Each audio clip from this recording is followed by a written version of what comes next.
Presiden Joko Widodo akan menyampaikan pidato kenegaraan di sidang tahunan MPR pada Rabu 16 Agustus 2023 hari ini.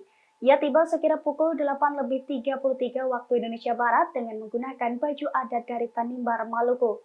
Kedatangan Jokowi disambut langsung oleh Ketua MPR RI Bambang Susatyo dan Ketua DPD RI Lanaila Mataliti. Dilansir dari Tribunnews.com, Jokowi hadir dalam sidang tersebut bersama dengan Wakil Presiden Ma'ruf Amin. Turut mendampingi keduanya Ibu Negara Iriana Jokowi dan Ibu Wakil Negara Wuri Ma'ruf Amin. Dalam kesempatan itu, Ma'ruf Amin tampil berbeda dengan Jokowi, di mana Ma'ruf Amin mengenakan pakaian adat Betawi.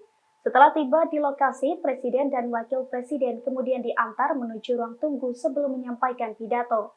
Pada hari ini, Kepala Negara akan menyampaikan pidato sebanyak 2 kali. Pertama, Jokowi akan menyampaikan pidato Presiden RI dalam rangka sidang tahunan MPR RI dan sidang bersama DPR RI DPD RI tahun 2023.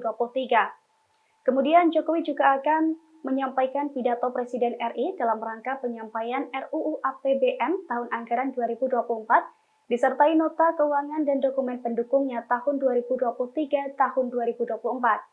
Diketahui ada sebanyak 1.549 undangan hadir dalam acara sidang tahunan ini. Di antaranya terdiri dari pejabat setingkat menteri, para pemimpin parpol, raja-raja Nusantara, dan duta besar negara sahabat.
Terima kasih sudah nonton.